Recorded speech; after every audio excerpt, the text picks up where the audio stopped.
আপনার ছেলে মেয়েদেরকে বুঝাইবেন টিকটক করা ঠিক নয়, রিক্সের উপরে টিকটক করো না, টিকটকের মাধ্যমে তোমার কিছু আসে যায় নাই, জীবনটা অনেক মূল্য, জীবনটা অনেক মূল্য। ও বন্ধুরে বন্ধু, আল্লাহ এমনও আছে মানুষের হায়াত আছে, হায়াত থাকার কারণেও আল্লাহ তার দুনিয়ার থেকে নিয়ে যায়। কেন নিয়ে যায়? তার কর্মের জন্য। কর্ম ভালো নয়, কর্ম খারাপ করার কারণে, কর্ম যখন খারাপ হয়ে যায় আল্লাহ বলেন এই বান্দাটারে আর পৃথিবীতে রাখা যাবে না। কেননা এই বান্দারে যদি পৃথিবীর মধ্যে রাখি, তার মা বাবা হলো আল্লাহ ওয়ালা, তার মাধ্যমে মা বাবার মুখে চুনকালি পড়বে, তার এই দুনিয়া থেকে উঠাইয়া নেগা।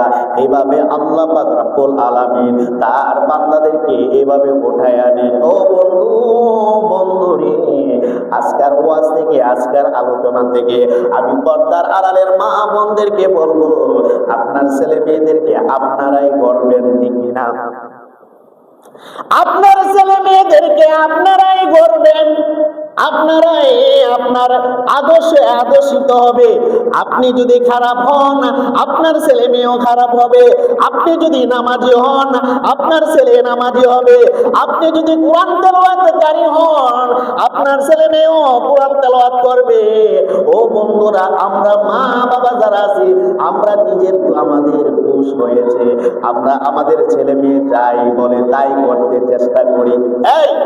এই এবার মেসির মতো আমার চুলটি কাটতে হবে, খেলা আসতেছে সামনে, 11 তারিখ থেকে বিশ্বকাপ খেলা শুরু হয়ে যাবে। অনেক ছেলেরা মেসির মতো চুল কাটবে, অনেক ছেলেরা নিজের পোশাকটা পরিবর্তন করে মেসি যেরকম পোশাক পরে ওই রকম পোশাক পরবে। ও বন্ধুরা, আর্জেন্টিনার আমরা সমর্থন হব, এমনকি আমরা ব্রাজিলের সমর্থন হব, আমরা ইংল্যান্ডের সমর্থন হব, এইভাবে তাদের অনুসরণ অনুকরণ করব। এটা আমাদের আদর্শ নয়, এটা আমাদের আদর্শ নয়। আজকে যারা এগুলা করে, আমি মা বোনদেরকে, পর্দার আড়ালের মা বোনদেরকে বলবো, আমার বাবা ভাইদেরকে বলবো, আপনার ছেলে মেয়েদেরকে আপনি ঠিক করবেন। রোনাল্ডোর মতো কাটিং চুল করা যাবে না, এই মেসির মতো চুল করা যাবে না, মেসির পোশাকের মতো আমরা পোশাক পরবো না। আপনারা আপনার ছেলে মেয়েকে সেভাবে বুঝাবেন, লাকাদ কানা লাকুম রাসূলিল্লাহি উসওয়াতুন হাসানাহ। আমাদের লেবাস হবে নবী মুহাম্মদুর রাসূলুল্লাহ সাল্লাল্লাহু আলাইহি ওয়াসাল্লাম, আমাদের চরিত্র হবে নবী মুহাম্মদুর রাসূলুল্লাহ সাল্লাল্লাহু আলাইহি ওয়াসাল্লাম। আমার রাসূল যেভাবে চলছে আমরা সেভাবে চলবো, আমার রাসূলের আদর্শ মতে আমরা চলতে হবে। আমরা যদি আমার রাসূলের মতো আদর্শ চলি, আল্লাহ পাক রব্বুল আলামিন আপনাকে বিনা হিসাবে জান্নাতে দান করবে।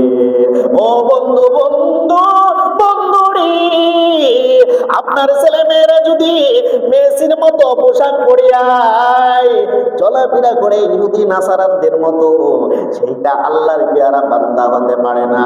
আপনি তাদেরকে বুঝাইবেন আপনার ছেলে মেয়েদেরকে মেসির মতো চলা যাবে না, রোনাল্ডোর মতো চলা যাবে না, অন্য অন্য যারা আছে বিশ্বকাপে যারা খেলা খেলবে তাদের মতো চলা যাবে না।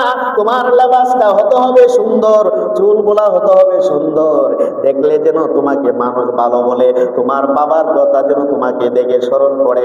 ও যুবকী, ছেলের জন্য বাবার সুনাম হয়, আবার ছেলের জন্য বাবা মার বদনাম হয়। এমন সন্তান করেন না যে সন্তানের মাধ্যমে আপনার বদনাম হবে, আপনার মুখে চুনকালি পড়বে, ওই রকম সন্তান আপনি কইরা তুলবেন না। এমন সন্তান কইরা তুলেন যেই সন্তানটাই আপনাকে দেখে, ওই সন্তানটা দেখে আপনার প্রশংসা করে, মনে হয় ছেলেটার বাবা মা মনে ভালো আছে। একজন আলিম বানান আপনার ছেলেকে, একজন হাফিজ বানান, হাফিজের মা হন, আপনাকে হাফিজের মা বলে হাসরের ময়দানে আপনাকে আল্লাহ পাক রব্বুল আলামিন ডাক দিবে। আপনি যদি একজন আলিম বানান, ওই আলিমের সন্তান হিসাবে হাসরের ময়দানে বাবা মারে ডাইকা দিবে, ও আলিমের মা তুমি ওঠো, তুমি ওঠো, তোমার সাথে আমি আল্লাহ মোলাকাত করব।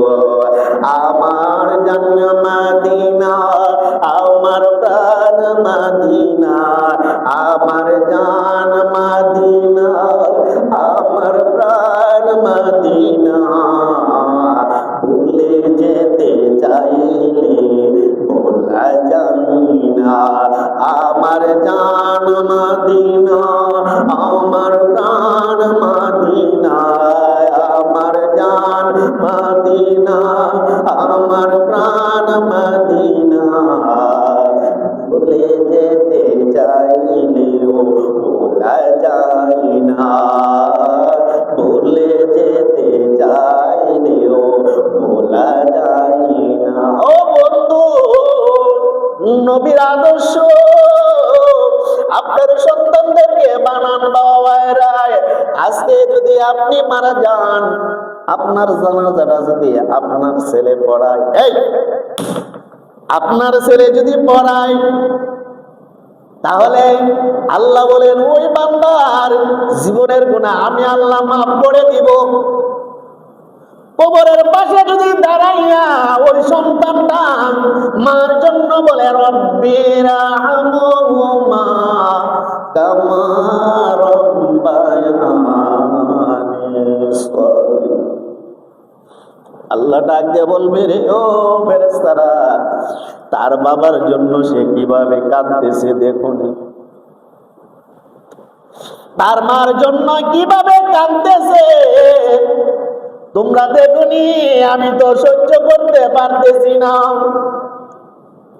ও ফেরেশতারা, তোমরা সাক্ষী থাকো, সাক্ষী থাকো, আমি তার মার জীবনের গুনাহ মাফ করে দিলাম, তার বাবার জীবনের গুনাহ মাফ করে দিলাম, তার বাবার কবরটারে জান্নাতের বাগান বানায়া দাও। আল্লাহু আকবার বলে।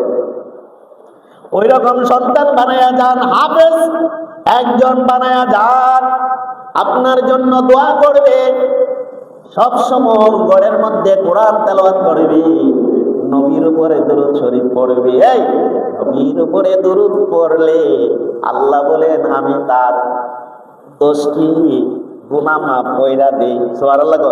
কয়টা? 10টা গুনাহ আল্লাহ মাফ করে দেন। আবার 10টা গুনাহ মাফ করে আল্লাহ বলেন আমি শুধু মাফ করে দেই না, আবার 10টা আমল তার আমল নামার মধ্যে আমি লিখিয়া